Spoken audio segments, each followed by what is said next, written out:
Sus necesidades son nuestro desafío. En Sacabocados Protas buscamos constantemente conocer las necesidades del cliente para poder ofrecerle día a día un mejor servicio.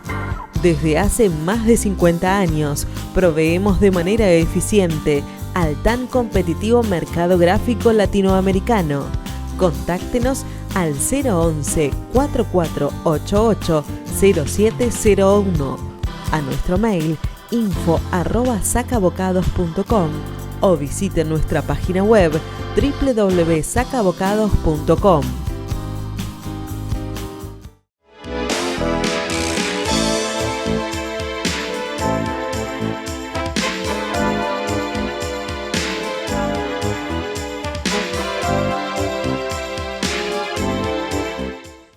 Hola amigos, ¿cómo les va? Economía ahora, pandemia, como siempre, toda la semana charlando con ustedes y hoy con un invitado muy especial, un amigo en particular, economista él, Diego Giacomini, sacando un libro nuevo, La Revolución de la Libertad, y en el cual vamos a estar hablando más que de economía, de todo lo que no pasa en economía o que lo que está pasando en esta, digamos, en esta preámbulo de elecciones, de estas elecciones complicadas. Y por qué cada uno se identifica con determinadas cosas y en realidad ninguno está analizando los problemas reales que tiene la Argentina como políticos y como queriendo ser administradores de nuestra libertad y de nuestro dinero. De hecho lo son. Por eso es importante que sepamos tantos unos como otros como otros. Hoy en Argentina estamos discutiendo quién se endeudó más. O sea, si se endeudó Cristina, la doctora, o se endeudó Macri, o se endeudó Alberto. Y lo importante en realidad es quién se endeudó más o no, o analizar por qué nos tenemos que endeudar. Y lo importante cuando hablamos de que no vamos a subir impuestos, ¿será eso solo lo importante para no cortarse brazos o firmar acuerdos que yo no voy a hacer tal cosa y realmente lo que creen que dicen no es lo que se dice, sino lo contrario? Bueno, obviamente, eso vamos a estarlo hablando con mi gran amigo Diego y vamos a charlar de todo. Lo que ustedes quieran saber, pregúntenlo, participen.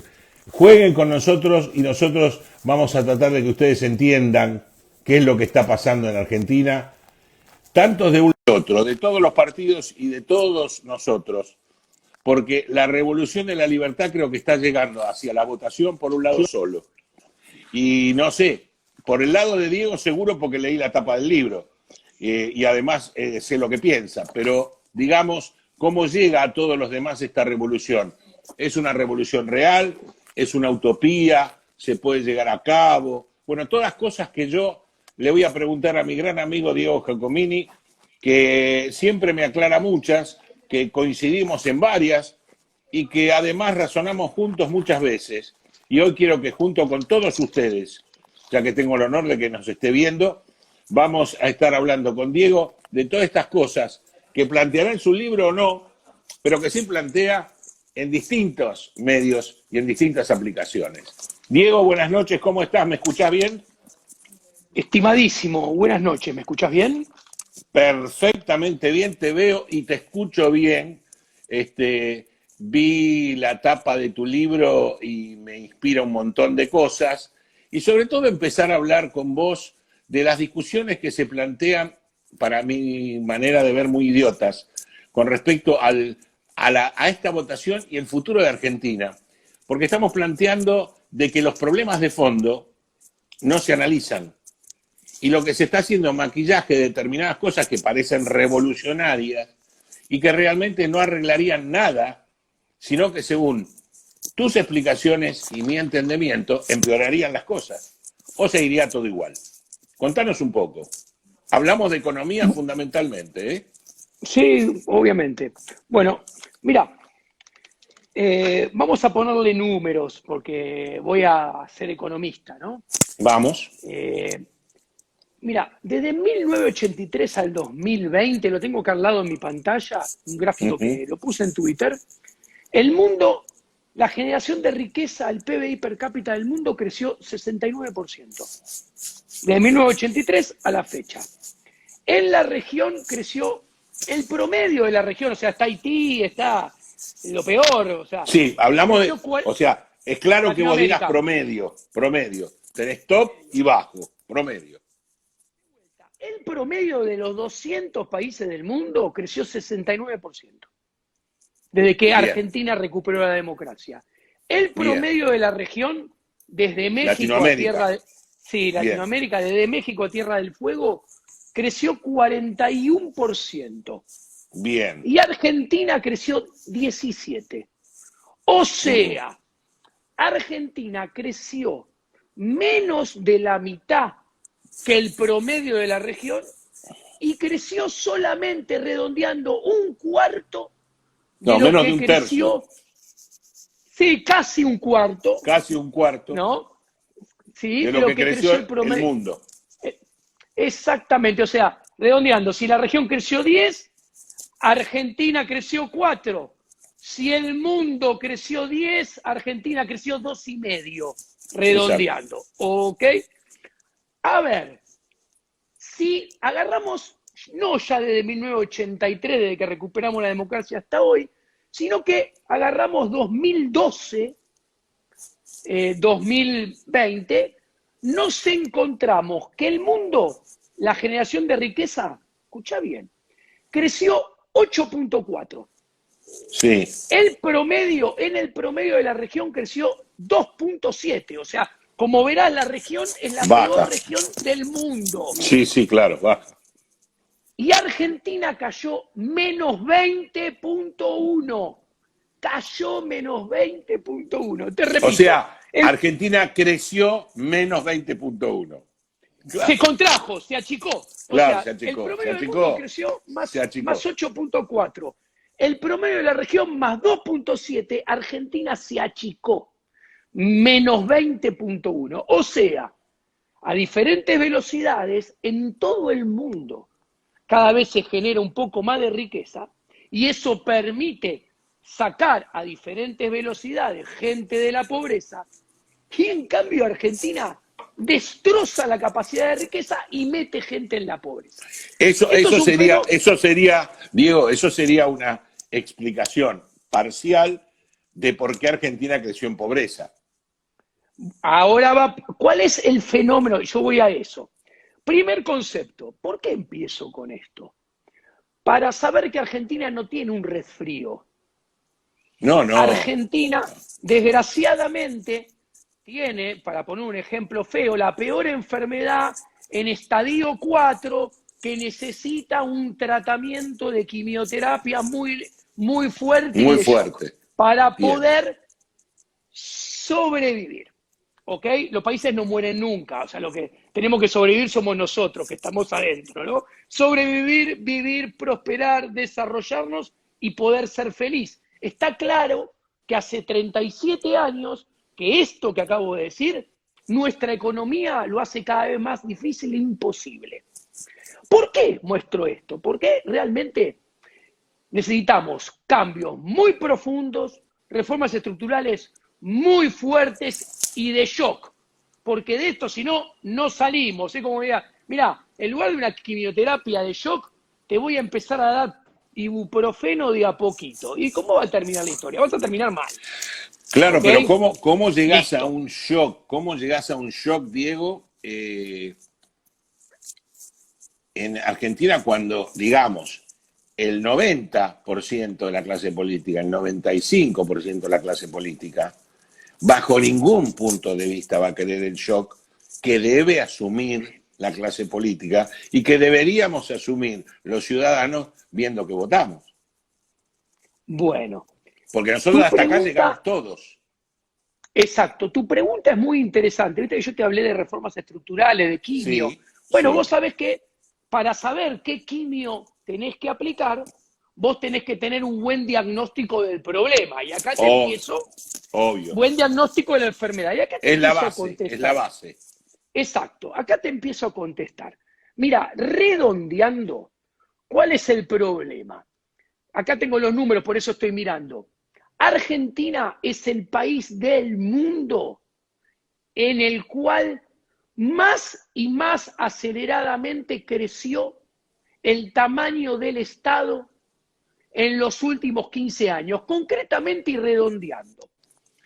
El Estado en el 2007 era el 30% de la economía, en el 2011 el 36%, en el 2015 el 43%, y el año pasado, último dato, cerró en torno a el 48%. ¿Ok? Diagnóstico. Argentina tiene un tamaño de Estado, ¿ok?, similar al que tiene la zona del euro y Europa. Perfecto. Primer punto. Entonces, ¿qué pasa? Vos podés tener cualquier tamaño del Estado, pero para tener un tamaño del Estado tenés que tener con qué financiarlo, con qué bancarlo, con qué pagarlo. Vamos a los números. La generación de riqueza de la zona del euro son $38.543 por persona por año. La generación de riqueza de Europa son, de la zona del euro, no del euro, de la Unión Europea, que no es lo mismo, perdón, son No, ahí entran todos. Claro, son $34.768 por persona por año. En Argentina, la generación de riqueza a dólar oficial, o sea, te estoy regalando. Más, estás regalando. Es 8.692. ¿Qué quiero decir? Tenemos el mismo tamaño de Estado que Europa, pero Europa genera riqueza para aguantar ese Estado 4 veces y media más. 4 veces más, claro. Claro, te hago una metáfora para que lo entienda tu audiencia. 4 veces y medio más. Es como que un trabajador que gana 60.000 pesos quiera tener los mismos servicios, el mismo auto, que los hijos vayan al mismo colegio, vayan al mismo club, se vaya al mismo lugar de vacaciones que el que gana 270.000 pesos.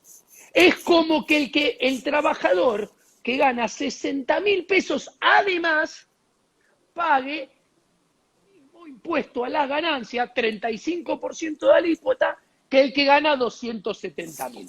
¿Esto es posible? No, es imposible. ¿Qué va a pasar con ese trabajador que gana 60.000 pesos y quiere vivir como el que gana 270.000? Sencillo, mira, va a tener que vender todos sus activos, va a tener que vender su auto, su casa, va a tener que endeudarse, va a terminar en la bancarrota, va a terminar empobrecido y al final de cuentas va a terminar viviendo peor en la calle. Claro. ¿Ok? Sí, por sí. pretender vivir por arriba de sus posibilidades. Claro. Ok. Cualquier semejanza con Argentina no es mera coincidencia. Y acá voy. Yo te dije, el problema es el tamaño del Estado. ¿Por qué? Porque es muy sencillo. El tamaño del Estado se define por el tamaño del gasto público. La dimensión del Estado es la dimensión del gasto. ¿Por qué? Porque el gasto es lo que usa la casta política para intervenir en la vida nuestra de todos los días, cumpliendo diferentes roles, los que sean. ¿Entendés? Ahora, y cuando se mete en nuestra vida gastando, intercede y nos hace dejar de hacer lo que habríamos hecho en libertad y nos obliga a hacer lo que jamás habríamos elegido hacer en libertad. Entonces, ese nivel de gasto se financia mediante 3 caminos o 3 instrumentos, 3 vehículos. Los impuestos. Sí. La emisión monetaria, que es impuesto inflacionario. O el endeudamiento. O endeudamiento, que a más endeudamiento es más tasa de interés, más claro, costo obvio, de capital. Obvio. Todo tiene un límite. No solamente tiene un límite, cada vez hace más daño. Paso a explicar. Mayor impuestos matan la rentabilidad empresaria. Mayor emisión, mayor inflación mata la rentabilidad empresaria. Mayor tasa de interés, mayor costo de capital mata la rentabilidad empresaria. Las tres cosas que financian al Estado matan al sector privado, le impiden hacer negocios, le impiden ganar dinero, con lo cual dejan de invertir, se achica la capacidad de producción, se destruye capital, se echan trabajadores, cae la demanda de trabajo, como sube la población, aumenta la oferta de trabajo, caen los salarios reales y como consecuencia se mata el consumo. Ahora bien, pensá esto. ¿Cuál es la madre de todos los problemas, como acabo de identificar? El tamaño del Estado. El tamaño del gasto público. Mira qué interesante. Entonces, hay que atacar el tamaño del gasto público. Además, un Estado que cada vez quiere intervenir más y quiere meterse en más actividades, con lo cual crece más. Y sabemos que no existe ningún Estado empresario positivo. Ninguno. El Estado está condenado a crecer siempre, lo voy a explicar ahora más adelante. Ese crecimiento tiende a ser acelerado en democracia universal representativa, ¿ok? Y voy a explicar cómo se desanda ese camino. Dale. Primero, hay que atacar el gasto. Perfecto. ¿Qué están haciendo los precandidatos liberales? Todos. Pero esa es la pregunta que te iba a hacer, Diego. ¿Quién está hablando de atacar el gasto? Ninguno. Empecemos por ningún candidato. Ok. Chapo. Ningún precandidato liberal está hablando de lo que tiene que hablar, que es achicar el gasto público, porque es la única manera de devolverle la libertad a la gente, porque es la única manera de achicar el Estado. ¿Qué hacen todos demagógicamente? Todos demagógicamente están alimentando el canto de la sirena de lo que quiere escuchar la gente. Todos dicen, hay que bajar impuestos. Perfecto. 10 puntos. Todos, si vos le preguntás a Axel Kicillof también quiere pagar menos impuestos. Ahora bien, si vos bajás los impuestos, pero no hablás del gasto y no tocas el gasto, en realidad lo que estás haciendo es, cuando seas diputado, cuando seas senador, tener que convalidar, que es mentira que no es legislado, tenés que convalidar mayor emisión de deuda de monetaria y mayor impuesto inflacionario. O sea, me vas a bajar los impuestos por un lado y me lo vas a cobrar por el otro. Ahora, ¿por qué no hablan de bajar el gasto? Y esto lo sé, por dos razones. Primero, porque tienen miedo a perder votos si hablan de bajar el gasto. Y esto es el principal problema. ¿Por qué tienen miedo de perder votos si hablan de bajar el gasto? De perder votos. Porque en realidad, acá entra el problema ético y moral. Tienen miedo a perder votos porque en realidad son los ciudadanos que son en promedio o en su mayoría inconsistentes. ¿Qué quiero decir? Todos quieren que le bajen los impuestos, pero casi nadie está dispuesto a enfrentar menos gasto. ¿Por qué? Porque todos, de alguna manera, vía gasto público, lo que procuran es trasladarle los costos a el resto de la sociedad. Concretamente, yo puedo escuchar, por ejemplo, con toda la razón del mundo, que un padre que tiene un puesto en una empresa y paga 35% de ganancias Cuarta categoría dice, es una barbaridad lo que pago de impuestos a la ganancia. Quiero pagar menos impuestos a las ganancias.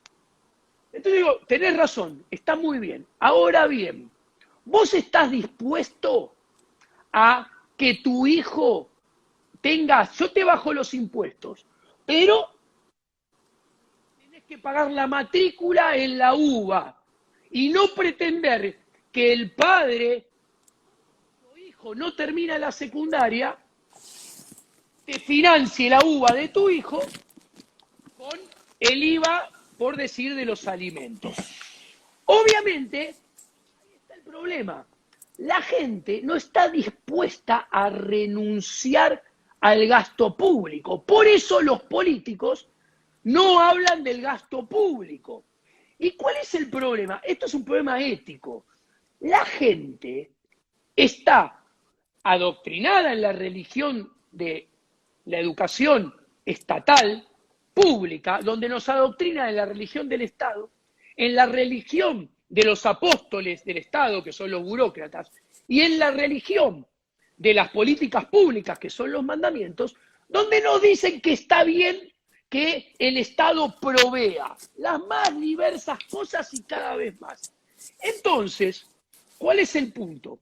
El punto es que en el fondo no nos queremos hacer cargo de nosotros como individuo afrontar la satisfacción de nuestros gustos, nuestras preferencias, nuestras necesidades, hacernos cargo de nuestras debilidades, de nuestras limitaciones, y todos. Pero a la larga, digo, te haces cargo igual. Hasta a la larga te haces cargo igual. Obviamente que te haces cargo igual. Pero ¿qué sucede? Te haces cargo sin verlo, lo cual no tiene la responsabilidad de hacerte cargo sobre tus hombros. Entonces, obviamente yo estoy dando el ejemplo de la uva a propósito. Obviamente, no, está bien. Me preguntan, y además hay un montón de partidas para recortar del gasto antes. A ver, estamos de acuerdo. Pero además lo que has dicho vos es muy claro, además de que lo lógico dentro de este país es que nadie se haga cargo y le echemos la culpa al otro. Entonces el problema lo tiene, si en la educación es así, es el Estado. El otro es el Estado. Yo nunca tengo la culpa. Exactamente, quedo totalmente fuera de las responsabilidades que son previos a la culpa. Ahora, hay otra razón más de los liberales. Los conozco a todos y a todos hace muchos años. Cuando hablas en la intimidad, te dicen, Diego, no se puede bajar el gasto público. Entonces yo los miro y les digo, entonces me estás reconociendo en la intimidad que tengo razón, que el sistema no se puede cambiar con las reglas del sistema, desde adentro del sistema, porque, y esto es cada vez más verdad, porque ahora ni siquiera el gasto público se lo puede bajar licuándolo con inflación, con la potencia que se lo hacía en el pasado. Porque esto es muy sencillo. Las jubilaciones, que son 10 puntos del PBI, están ajustadas automáticamente. Los planes sociales, en su mayoría, están ajustados automáticamente. Si sube, como acaba de decir vos, el dólar y se acelera la inflación, y no quiero subir las tarifas, tengo que aumentar los subsidios económicos para mantener las tarifas planchadas. Entonces acá nos damos cuenta que realmente el problema no solamente es ciclópeo, sino que no se arregla, no se puede arreglar en el corto y en el mediano plazo utilizando la regla del sistema desde adentro del sistema y desde arriba. Que en la intimidad te lo reconocen. Ahora, que es muy interesante de visualizar. La gente me pregunta, pero entonces Diego, vos estás planteando que no se puede hacer nada. No estoy planteando eso. Y ahora voy a explicar. Yo estoy transmitiendo esto.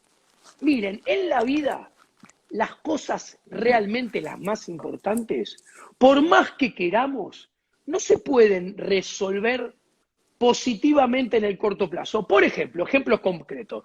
A vos se te mueren los padres, se te muere un hijo, que es lo peor que te puede pasar en la vida, o un gran amigo. En el corto plazo no puedes cambiar ni solucionar nada. Solamente trabajando en el largo plazo podés salir de eso. ¿Ok?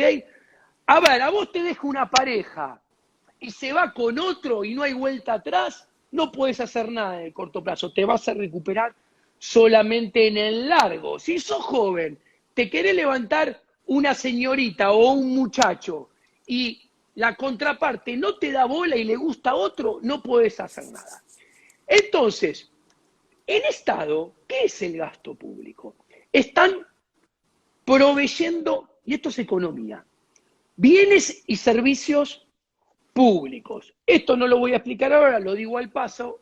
A ver, la ciencia económica, desde el economista belga de mediados del siglo XIX, Gustave de Molinari, después, más cerca, acá, Rothbard, Hermann Hoppe, han demostrado que no hay bienes públicos, como dice la escuela de Buchanan y de Public Choice. O sea que todos los bienes pueden ser proveídos por empresas privadas en libre mercado. ¿Ok? Esto es muy interesante porque si todos los bienes y servicios pueden ser proveídos por empresas y en libre mercado, no hace falta Estado. ¿Ok? Pero asumiendo que esto en el corto y mediano plazo eso es un no límite. es posible. Claro. Exacto, no es posible. ¿Qué es importante entender? Comparemos blanco versus negro, Boca versus River, bienes privados versus bienes públicos, bienes proveídos por empresas versus bienes y servicios proveídos por el Estado.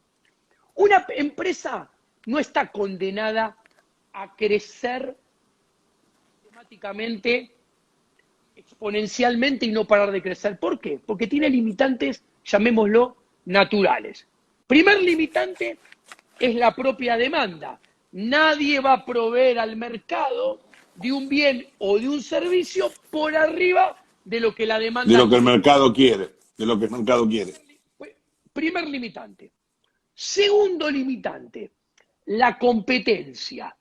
Si vos producís Coca-Cola, vos tenés un limitante, que es Pepsi-Cola, que es jugos, que es los jugos en polvo, que es la soda. O sea, Coca-Cola no te puede invadir el mercado y meterte la Coca-Cola hasta donde te quepa. En todo. Está la competencia.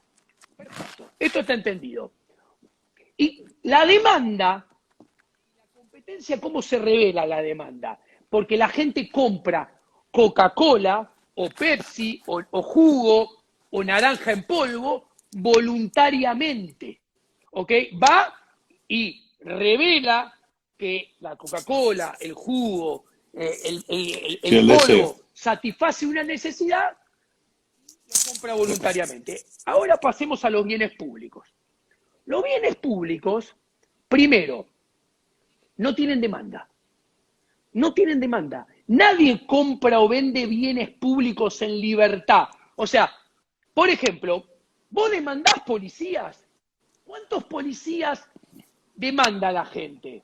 La gente, como el policía, es proveído en forma compulsiva y es pagado con impuestos, que es sacado por la fuerza. ¿Cuántos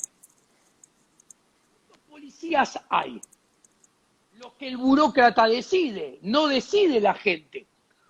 ¿De qué calidad son los policías? Pero si la gente demanda seguridad. Demanda seguridad. Pero no se. Pero el burócrata decide cómo la arma. Claro, la gente dice, y yo necesito seguridad, pero eso no es una demanda. Una demanda es cuánto, cómo, de qué calidad, en dónde. Vos no tenés poder de decir quiero 10 policías, 100 policías o 1000. No podés decidir si querés que sea con Taser, con calibre 22, con calibre 45 o con una ametralladora. No tenés manera de decidir si los querés en la esquina un policía de tu casa o que sean 5 en la esquina y 3 a la vuelta. Eso es todas las aristas de la demanda. No decidimos ninguna. Todas esas las pone el burócrata a voluntad y a piacere, sin información. Además, o sea, esa limitante no está. Si el burócrata quiere que en la esquina haya un policía o 100, o que te despiertes un día y hay 10.000 policías, van a Lo estar. maneja él, Vos no lo maneja te- él. no tocás, lo maneja él. Después son proveídos en libre mercado. No son proveídos en libre mercado, perdón.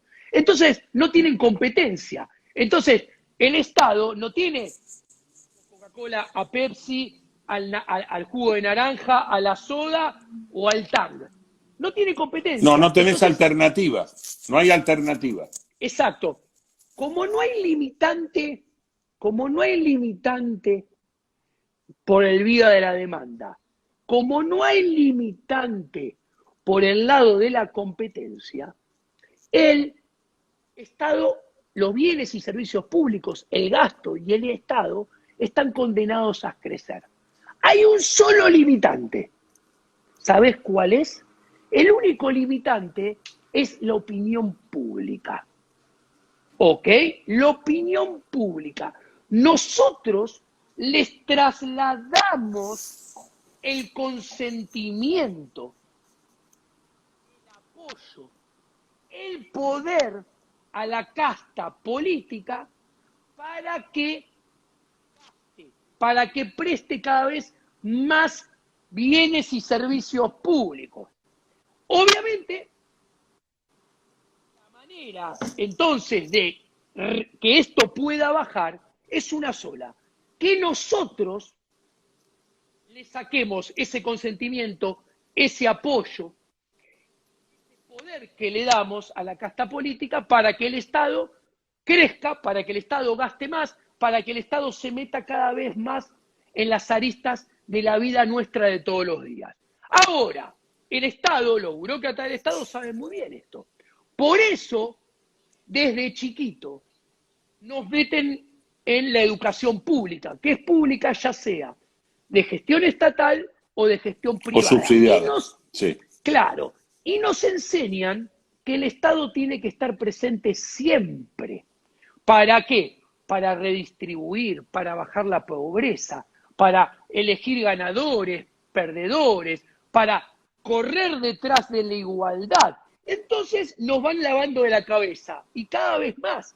Y a las pruebas me remito. Antes, los primeros 4 años de la primaria eran obligatorios, después toda la primaria, después los primeros 3 años de la secundaria, después toda la secundaria.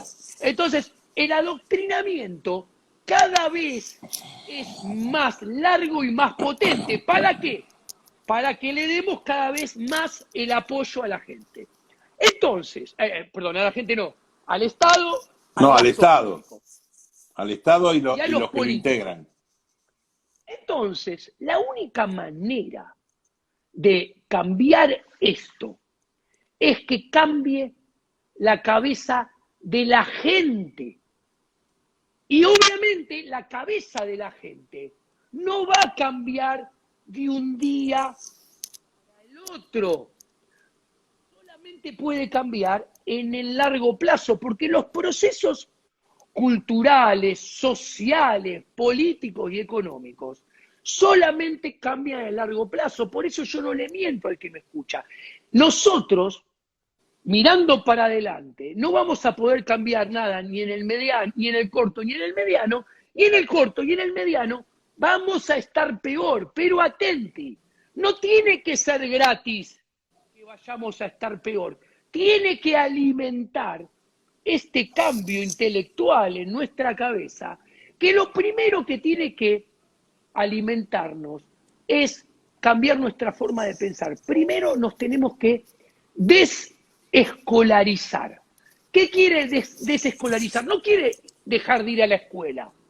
Quiere decir dejar de creer, si fuera una religión, lo que nos enseñan en los establecimientos educativos, en geografía, en historia. Vayan, aprueben los exámenes, pero busquen y estudien por su cuenta cosas totalmente diferentes. Obviamente, como verás, son muy consistentes. Esto no es de un día para otro y es un camino muy difícil. Pero No es Diego, fácil. Sí. vos que de libertad sabés bastante, y además no solo sabés, sino que la proclamás y la profesás. La practico.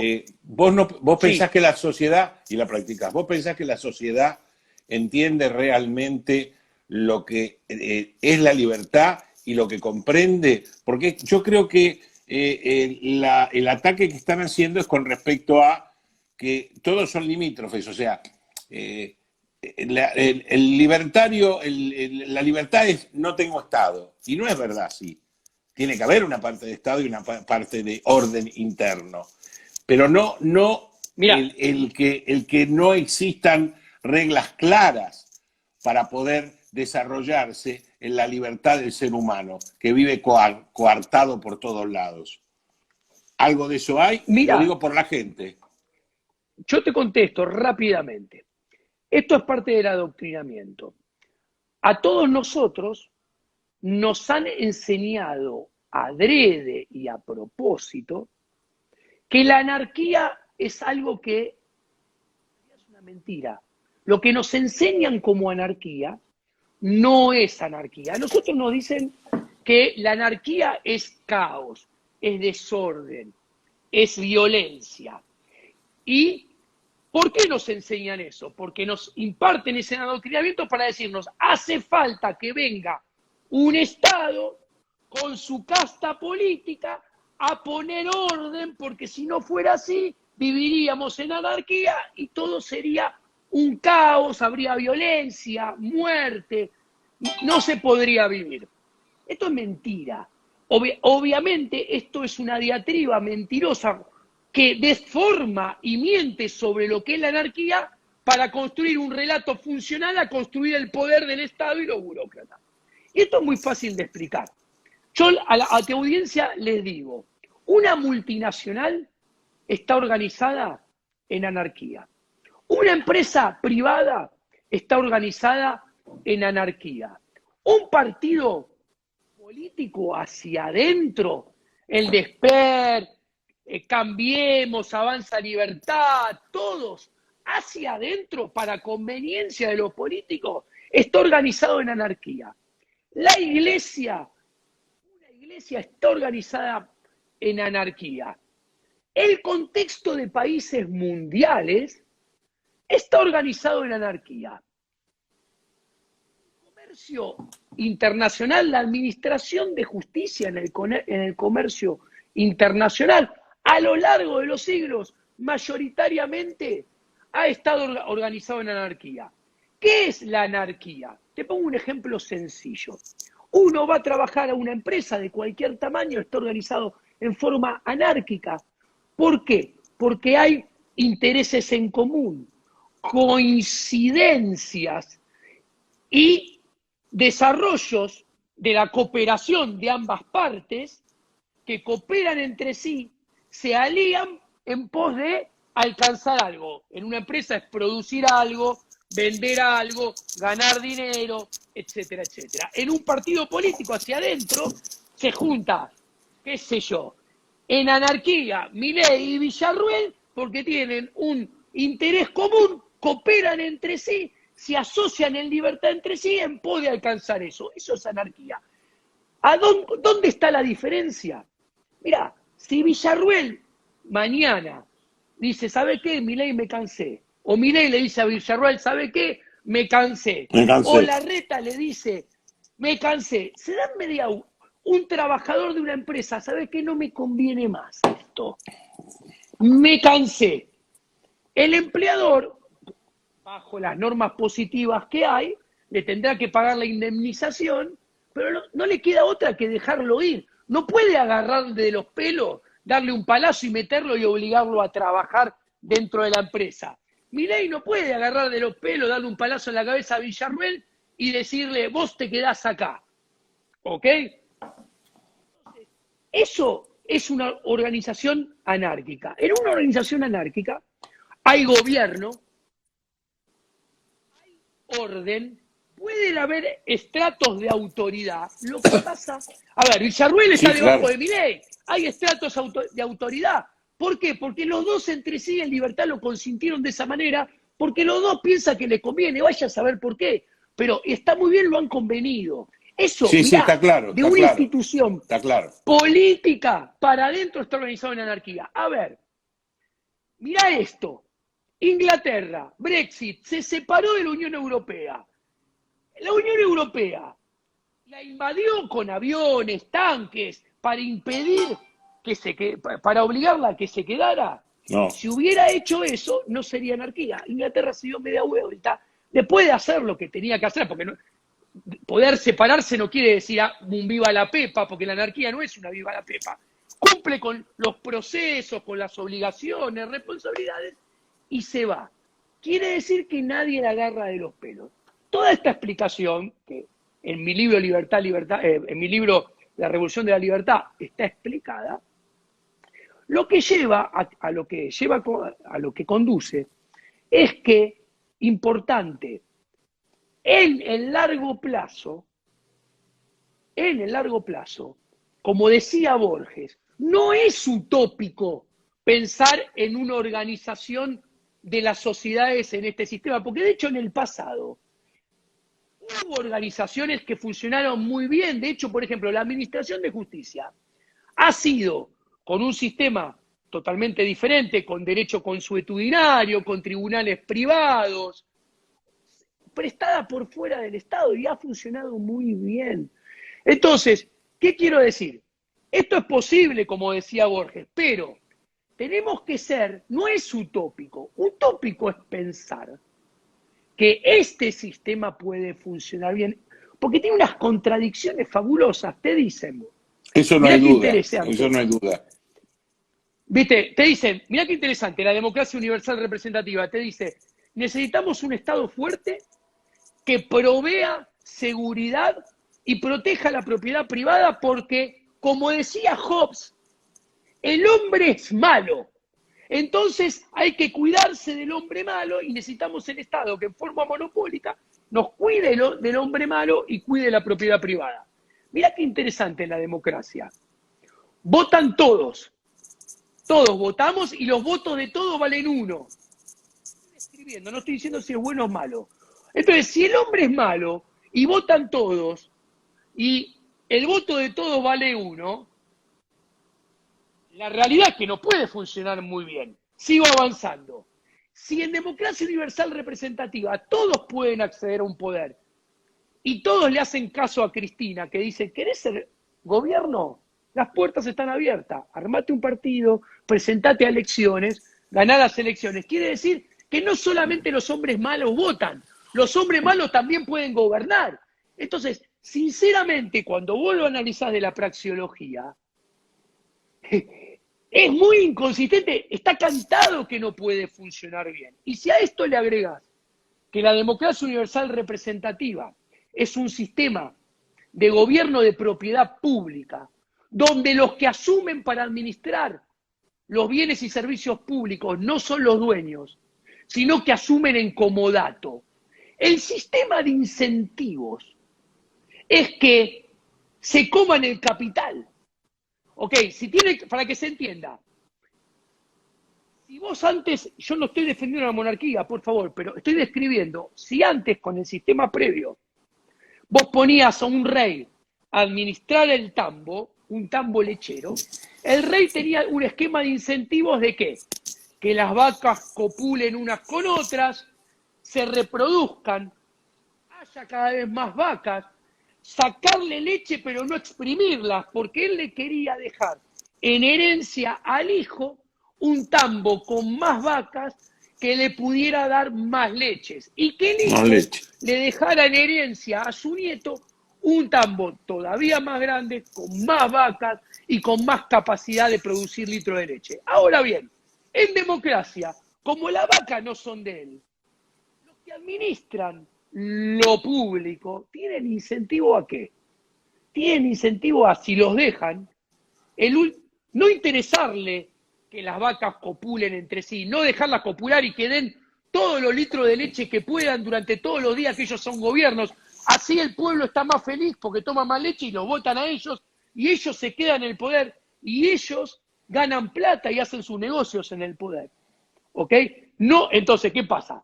Las vacas dan cada vez más leche porque las exprimen, se mueren, no copulan, se reproducen y el tambo se achica. Y si los dejan, el último día, entiéndase la metáfora, organizan un almuerzo de gabinete de despedida y se comen en un asado a toda la Todas vaca las lechera. vacas. Claro. Y dicen, el que venga después, que se arregle como pueda. Es más, me como todas las vacas, así no tiene vacas que den leche. Entonces, en las próximas elecciones vuelvo a ganar yo. Al que me sucede le va peor, y entonces, como le va peor, no lo votan y me vuelven a votar a mí. ¿Se entiende? Entonces, el sistema te lleva a que las tasas de... que cada vez... A ver, vos tenés el poder... La historia de la humanidad es la lucha de el poder social, nosotros, los privados, los que vivimos de los medios económicos, generando riqueza, intentando que el poder político, que vive de los medios políticos, que, o sea, que no generan riqueza, que viven de nuestro saqueo, no y avancen sobre nuestros derechos naturales lo menos posible, lo más despaciosamente posible. Eso es la historia de la humanidad.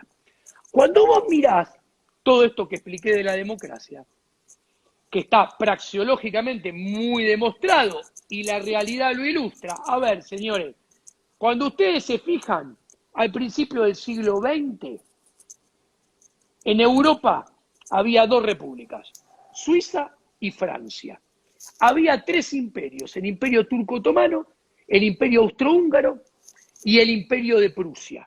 Y después había todas monarquías con poder y una sola monarquía parlamentaria que era Inglaterra. Esto antes del estallido de la Primera Guerra Mundial en 1913. Y el peso del gasto público, el tamaño del Estado, era el 8%. Estalla la Primera Guerra Mundial.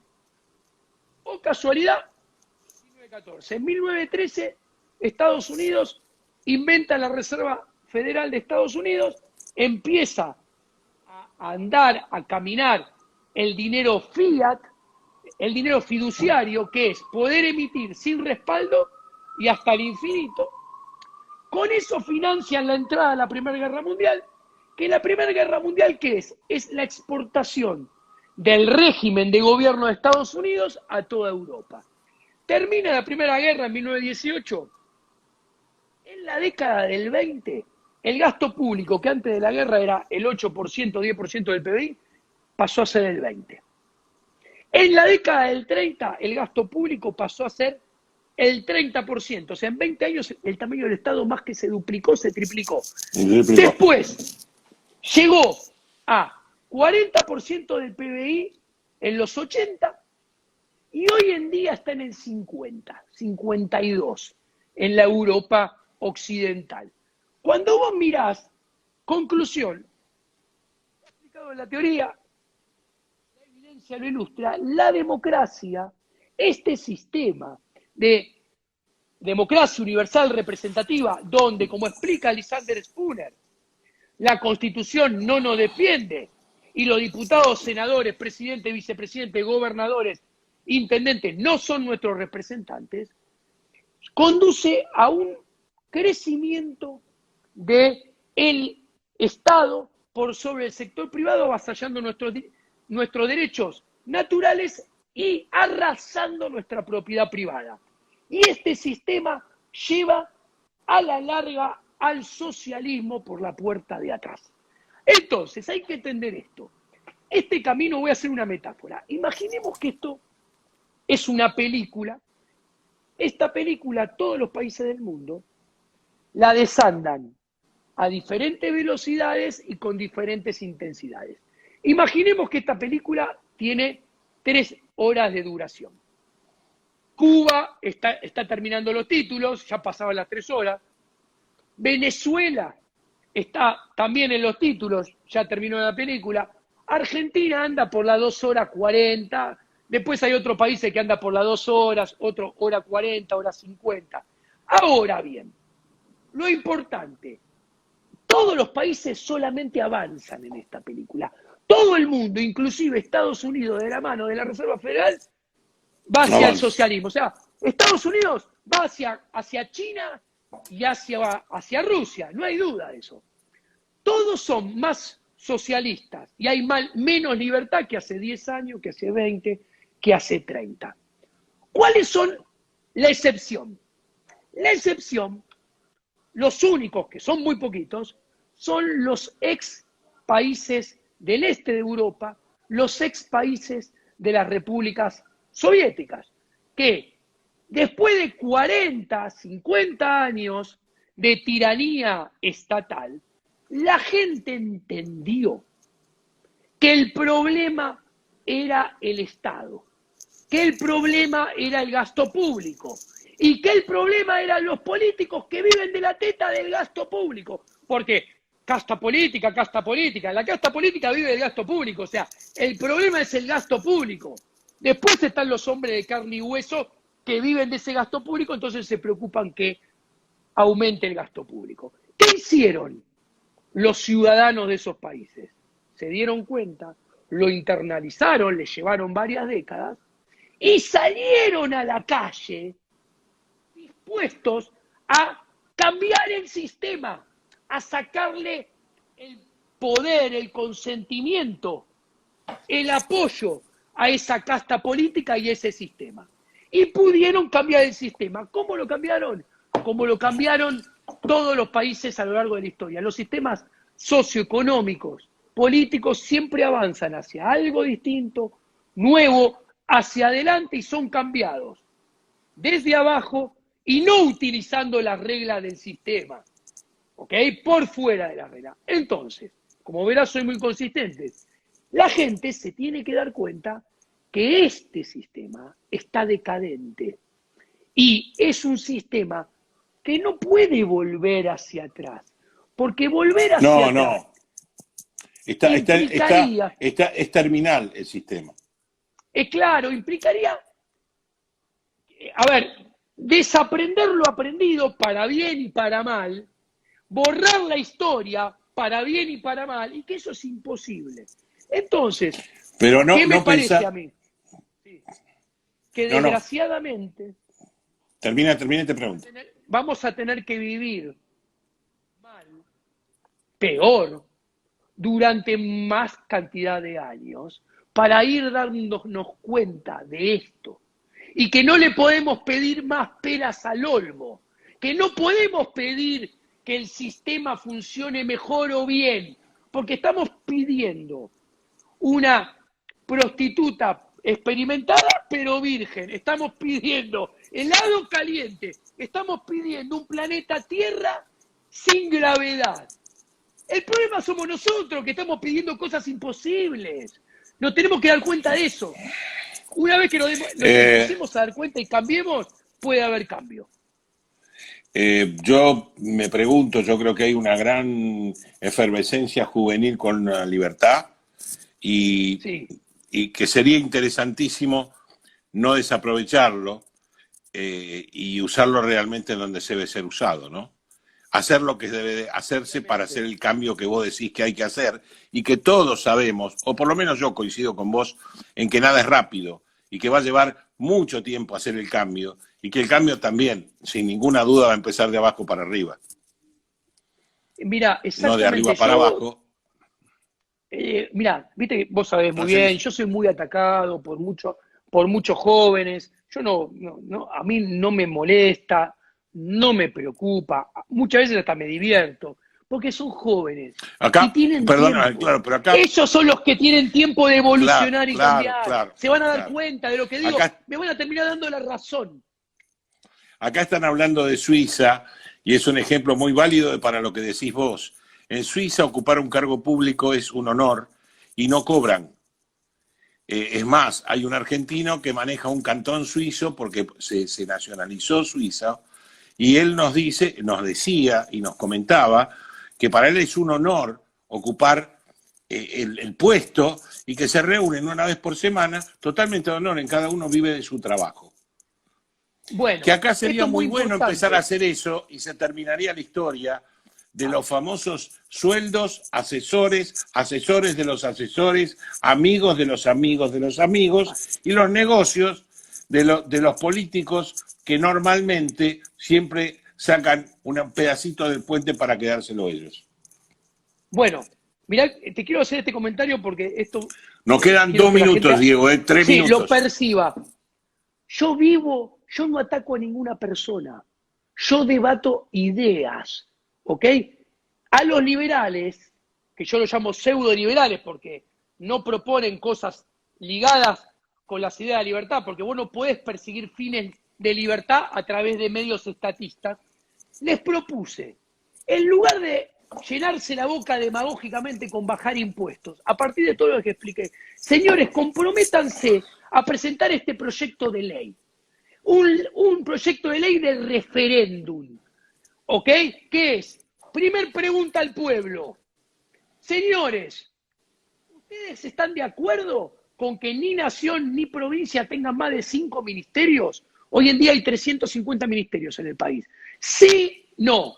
¿Ustedes están dispuestos que en las 2.400 legislaturas, o sea, congresos de los municipios, se reúnan solamente una vez por mes gratis ad honorem, como acaba de decir? ¿Sí o no? ¿Por qué? Porque si la gente vota, estoy de acuerdo con eso, y gana el 75%, esos legisladores liberales estarían logrando poner a la gente ciudadana contra la casta política, obligándolos a hacer lo que la ciudadanía quisiera en una democracia directa, no representativa, o sea, por fuera de las manos de ellos. Entonces, ¿qué pasa? Si y le estarían dando 300, y le estarían dando la razón a Diego Giacomini, diciéndole, mirá, de abajo hacia arriba me vas a tener que cambiar. Exacto, y es más, porque si aparte hay 350 ministerios y no ponen, y no respetan el límite de 5, la gente sale a la calle. Y ahí el que se vayan todos no es una jodita de videomatch como en el 2002. ¿Y esto qué muestra? Pero aparte, que si no llegan a votarle eso, porque me dijeron, no, Diego, eso no lo va a votar nadie. Ah, no, mejor. Estás dando la razón que las cosas no se cambian desde adentro y con la regla del sistema. Perfecto. Diego, se nos acabó el tiempo. Yo no aporto cosas. No, sí está perfecto y quedó claro que el tema no solo de bajar impuestos, como decís vos, sino que de que no voy a aumentar impuestos, no resuelve el problema. El problema es otro. El problema es otro. Eso lo único que hace es incrementar los otros problemas que seguimos teniendo igual que siempre. Así bajar que bueno, los impuestos, ¿sabés quién bajó los impuestos sin bajar el gasto? Prat Gay, Duhovne, Macri. Sí, claro. Sí. Bueno, Diego... Hoy le explicaba a Lacha, cierro esto, hoy le explicaba a Lacha, la baja de impuestos tiene que ser percibida como permanente. Y la única manera que sea percibida como permanente es que bajes el gasto. Si vos me bajás los impuestos y no bajás el gasto, yo voy a pensar, esto se va a ir a la mierda enseguida y peor. Entonces, ¿sabes qué? Con lo que me bajan los impuestos voy a salir a comprar dólar blue y la empresa va a salir a pagar dividendos, no va a invertir, no va a producir más. Totalmente de acuerdo, clarísimo, Diego, como siempre, un maestro, como dice toda la gente, no un dinamitero, sino un tipo que realmente está aclarando lo que nos pasa. Y que creo que cada vez la gente se tiene que dar más cuenta de lo que nos pasa, porque el cambio no es lento, no es rápido, es lento. Y entonces ningún necesitamos empezar. Se cambia desde adentro del sistema que se procura cambiar, con las reglas del sistema que se procura cambiar. Vos, metiéndote en el Estado, lo único que haces es alimentar y fortalecer engrosar el sistema. Gracias, Diego, 1000 veces gracias de parte de mi público, de parte de tu público, y el abrazo de siempre, como amigo que somos, y por todo lo que nos queremos. Te agradezco mucho, prontamente vamos a volver a hablar, después de las primeras elecciones vamos a volver a hablar para ver qué pasó y qué piensa la gente. Muchísimas gracias, Diego. Muchas gracias. Vos sabés que Hasta yo no pronto. voto. Hasta luego. Hasta pronto. Un abrazo Chau, muy chau. grande. Hasta luego. Bueno, para todos ustedes tuvieron esta clase magistral de Diego Giacomini, que siempre lo hace, y tengo la suerte que en mi programa se explaye por 1 hora seguida y nos dé clase de cómo tiene que ser y las cosas por qué pasan, no porque él lo dice, sino porque lo demuestra. Los datos son lo que cantan y Diego está lleno de datos. A todos, muchas gracias. Hasta la semana que viene en la reseña semanal y, por supuesto, escuchen de vuelta a Diego en todas las aplicaciones porque vale la pena. Chau, chau. Buenas noches a todos y a vos, Diego, en especial, abrazo fuerte. Abrazo a toda tu audiencia enorme. Gracias. Gracias. Chau, chau.